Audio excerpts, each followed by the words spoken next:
Hi there, my name is Michael Smiley. I'm Director of Finance, Estates and Digital for North Cumbria Integrated Care NHS Foundation Trust. I'm going to speak about the annual accounts for the year ended 2019-2020. So the year 2019-20 was a really challenging year for the NHS in North Cumbria.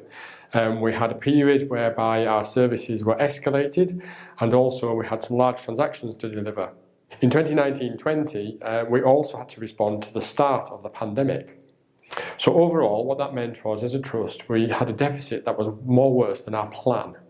Our deficit for the year was actually £37.8 million against a control total of £7.8 million, which is £30 million more than we expected to have.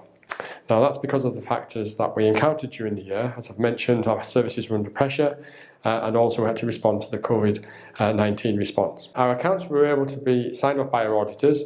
However, because of the deficit we had, our auditors weren't able to give us our value for money opinion. So the trust didn't qualify for all of the available national incentive monies that were on offer. However, we did secure a large chunk of them and we were able to put those into the trust in order to support our cash flow. During the year, we had some major issues that affected our accounts. So on the 1st of October, the trust no longer provided mental health and learning disability services for the people of Cumbria. These were transferred to other providers. And on that day, all of the assets and liabilities for those services transferred to new providers. And the income and expenditure from that day also. And on the 1st of October, the trusts merged.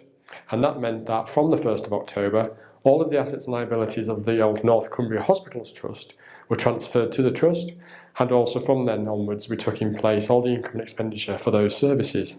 So overall, the net assets of the trust rose by £172 million because of those transactions on the 1st of October. However, the trust's ongoing deficit continues in line with the two previous trusts' deficits when added together. During 2021, the national financial regime has been temporarily suspended in order for the NHS to respond fully to the pandemic. So during the first 6 months of this year, the trust has been able to break even because we've been able to secure income from the Department of Health for all of the costs we've incurred. We plan to do the same for the next 6 months as well, so that for the whole year we plan to break even. As we look to the future, the trust's underlying deficit is a cause for concern, and we'll be looking to address that deficit as much as possible by improving services so they're effective for patients, improving our productivity and also our efficiency. And we'll be doing that with all of the funding that we're provided. The way in which the NHS is funded in future, however, is not certain because of the COVID-19 pandemic, and so there is a national review underway over how the NHS is funded.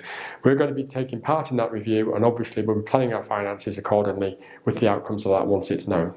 Because 1920 was such a difficult year in terms of the transactions we had, the merger we did, and also coping with the COVID-19 pandemic, I think it's especially important for me to thank the people that prepared the accounts. They've done a great job in preparing the accounts that were able to receive a true and fair opinion from our auditors. So thank you to those involved.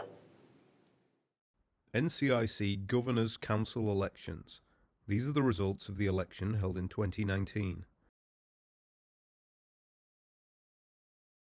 Non-executive director and chair appointments. These are the appointments and retirements in 2019-20.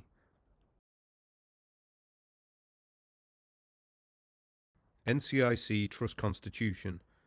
There were no changes to the powers or duties of the Governors' Council since the last annual members' meeting held in 2019.